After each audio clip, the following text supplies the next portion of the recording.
Good morning, Eric. How are you? Bill, how are you doing? Good, thank you. So I'm glad that your daughter Maureen was on hand to get us connected technically. It was about the only way this was going to happen. Yeah. So first of all, how are you doing through this time? It's been pretty crazy, I know, for a lot of people. Well, it's interesting. Several people have asked that, and I've asked people, how are you doing? And they go, fine. And I go, no, you're not. Nobody's fine now. But what it is it gives us a lot of advantages if we take advantage of those situations. For me at the studio here for the first couple of months, my landlord, they didn't come in until we figured out what was going on. So I just went full bore with a older body of work, reminiscent of the piece behind me, Mhm. and just went crazy. And I've made more work in a concentrated amount of time than I think I have in years. So That's so great.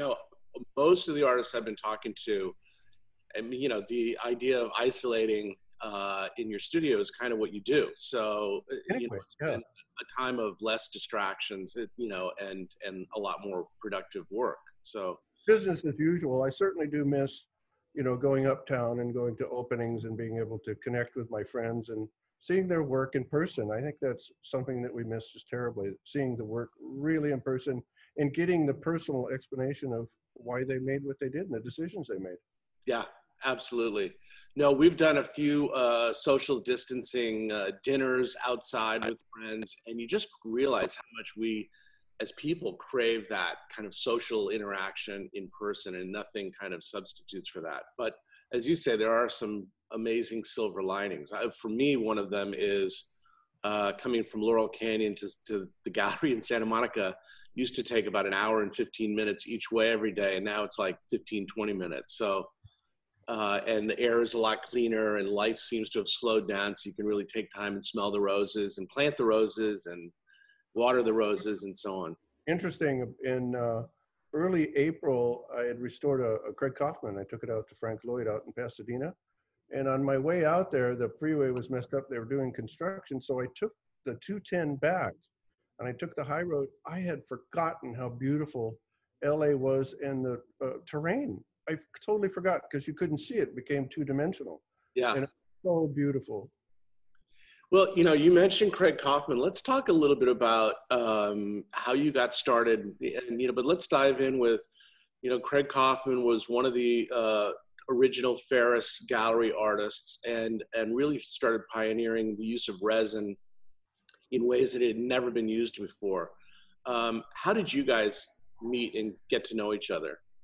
Well, Craig and I don't think we met until I went to UC Irvine, and then Craig at that time didn't have a great relationship with all of the faculty and the students. He was really involved with his own work, but eventually he wanted me to restore one of his pieces, and we became very close.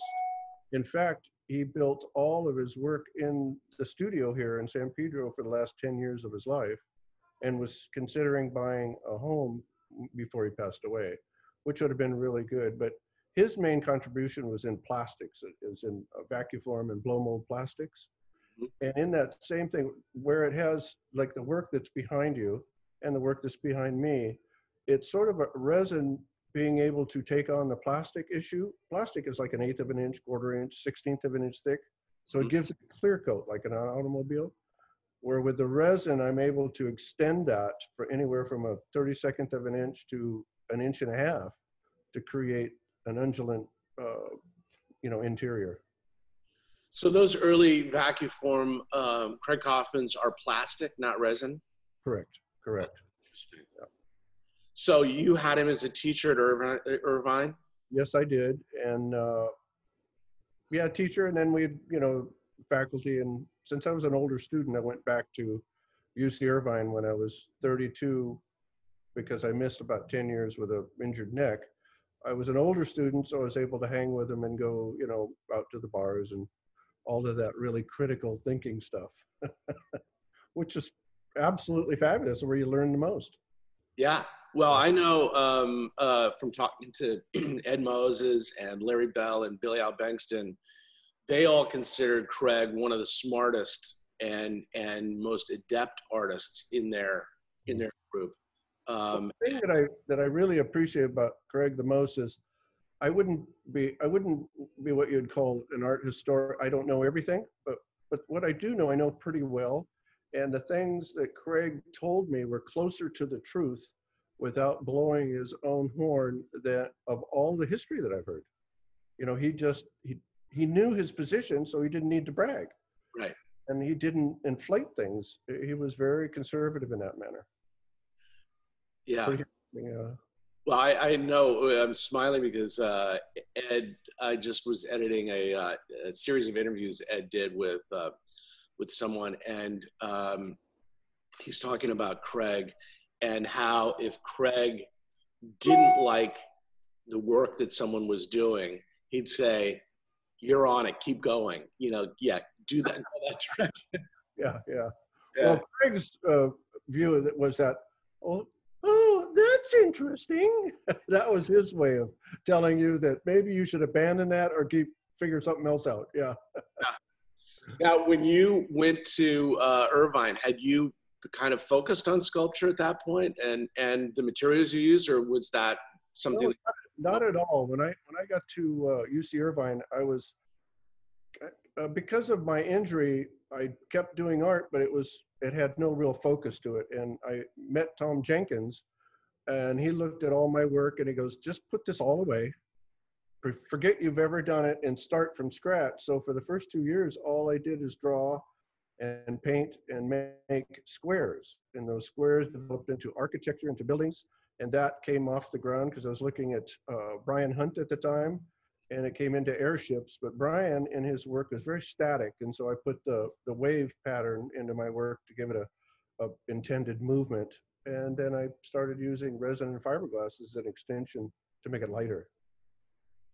And in the early days, when I was going to LA Valley College before I went to Cal Arts, Fidel Daniele there, a writer for Art Forum in the early days, he said two things you have to do. You have to go to Cal Arts, and the other thing is you have to go to Venice and knock on the door of Larry Bell and Dwayne Valentine and introduce yourself. And that was 1969. So I went down there and I pounded on Larry's door. He never answered. Later to find out he was deaf because Dwayne said he was there. And I went and hung out with Dwayne for a couple of days, and it was absolutely, it just completely opened my mind. But I wasn't, because of my neck injury a couple of years later, I wasn't able to act on it until I got back to school. And because it's sort of a, when you go to any kind of university or school or education, it's King's X. It's whatever you can come up with. They can't do anything to you. They can't get rid of you unless you just don't. But at UC Irvine, you didn't have to do anything and you got your MFA, which is pretty crazy. Well, I think one of the best things someone said about art school is it just gives you the space to realize whether this is what you want to do or not. And either you take that opportunity and you meet the people you need to meet, or you don't. Right. Well, it's the burden's on you. Yeah. Gifford Myers said a really great thing as I was graduating. He goes, you know, Eric, you have a 5-year head start on the rest of most of the people that are getting into the arts. If you don't figure out what you want to do in that 5 years, you probably are not going to figure it out. And I kind of looked at it, like, what is that all about? Well, he was absolutely correct. It took about 5 years for me to really get my focus. And it wasn't it for you? Because you, to me, have such a clear focus in the work you do. There's you know, this wonderful sense of form that you have that just it feels like it's a very fluid progression. You know, one idea leads to the next and so on. What started that path for you? It was very interesting when I was doing that, the first body of work that became the airships. Mm-hmm. I was reading a lot of, you know, physics, chaos theory, Schrodinger's cat, that stuff. And I figured to myself, well, why not interject a wave pattern into the work I'm doing, a random wave pattern? Well, that 30-second, 3-second epiphany has not been able to be exhausted. I still work on that premise, but I'll alter things. I'll, you know, include biomorphic forms, and it just is, it's been a gift that just keeps giving. I never get tired of it. The piece behind you is reminiscent of the early work when I first became aware of you and your work. And my dad loved airplanes, and so he was always building model airplanes out of balsa wood, and it had that ribbed structure like the sculpture behind you does. Uh-huh. When I first saw your work, I went, "Oh, maybe you did made model airplanes when you were a kid." Absolutely, totally. In fact, I lived in foster homes, and one of the foster homes, they forbid you to do anything but go out and play sports. Well, I was more interested in building models at the time because I came from a hot rod family. And I would cut school in second grade, go across the street to the model shop and get a balsa airplane, bring it back, hide it, and I would get rid of all the wing parts and I would build the fuselage. And it just sort of exactly, I mean, I have a piece right next to me that it would be too difficult for me to pick up right now, that is very reminiscent uh, of airplane fuselage. So I haven't gone that far. You know, I'd really like to be able to, like Cristo, I'd really like to be able to, you know, make a structure from here to Arizona, you know, but yeah, especially in these times right now, you got to confine yourself to your studio. Yeah, definitely. Well, you know, the first show we did, what's ironic when you talk about going to knock on Larry Bell and Dwayne Valentine's doors, my second gallery in Venice was in Dwayne Valentine's old studio space on Market Street. And then when LA Louvre moved out of their space, which was next door, Tony Bill said, you know, I'd love to have you as a tenant. And I said, well, I've got about 6 months left on my lease with Dwayne. And he said, I'll work with you. We'll figure it out. And so for a while I had two spaces, and then I moved over Yeah, to I remember that that. space. And that's where you and I had our first show together, which was, had been Larry Bell's studio in the 60s. And then when I moved from there to Bergman Station, Larry moved back into what was his old studio space. So, you know, Good show, Arnoldi, David Lloyd. Yeah, that was a really good show. it was, I was so proud of that show. And I think we had started working together a little bit before that. I had Digital Domain had just opened. Oh yeah, that's right. And Scott Ross, who was the CEO of Digital Domain, in doing special effects, and they were doing such interesting things. And he wanted to have a cross pollination between fine artists and digital artists. And he said, who should I talk to that can kind of link that up? And he said, people kept saying, you should talk to Bill Turner. So he and I met, and we're about the same age, and hit it off. And for about 5 years, Digital Domain became like an auxiliary. That was a fabulous space. That was such an experimental space. It was.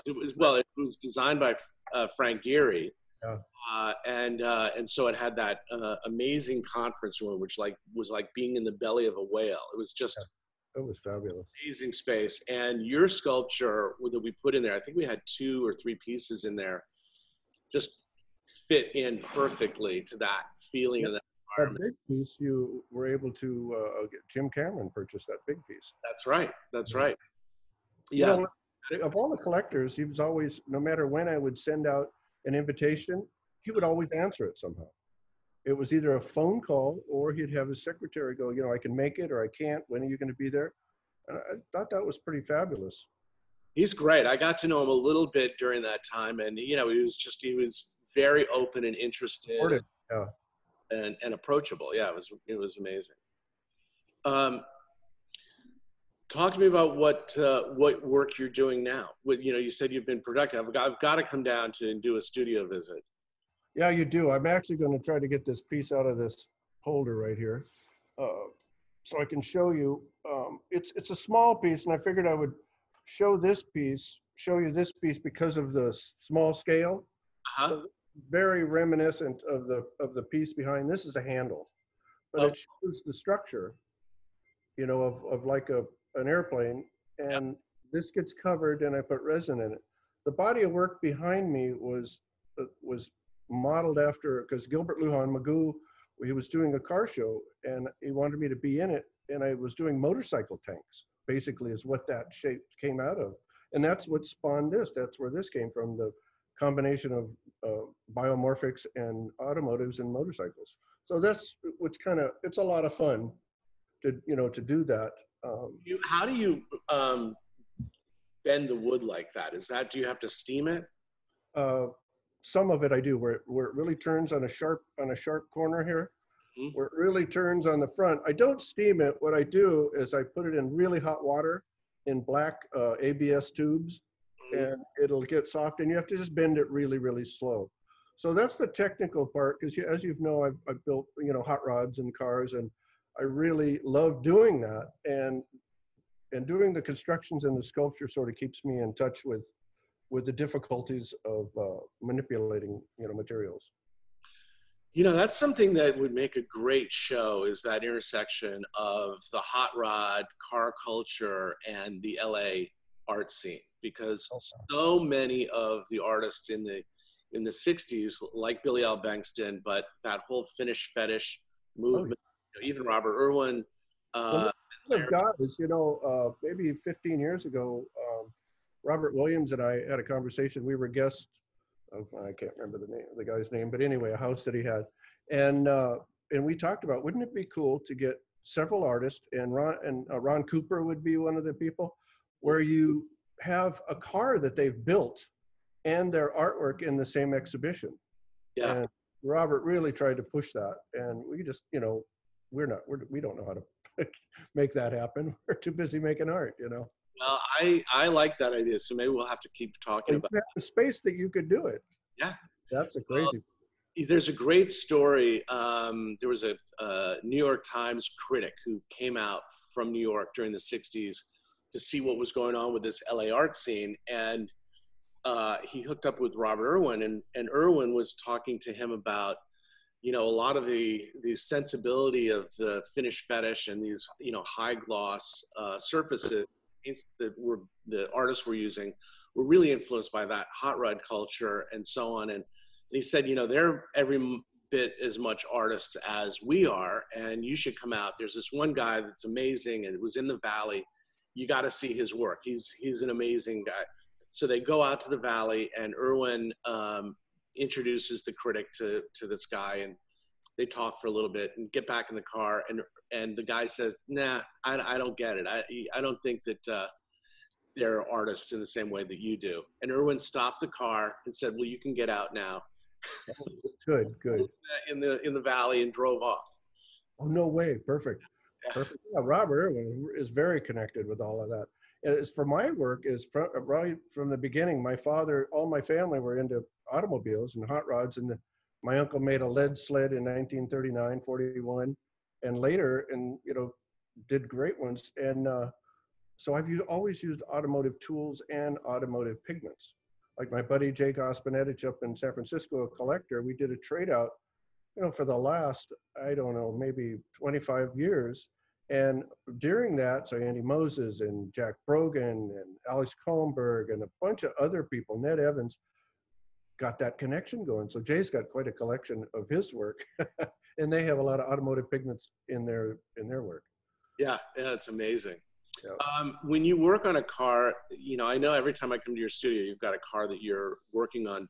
Do you then when you restore it and you get it perfected, do you keep it, or do you move on to the next project? And because of how long in the tooth I am right now, a little older, it's harder to get up from underneath the cars. So I only have the panel truck that I have had since I was 17 years old. I've restored that 100%, power steering, power brakes, everything.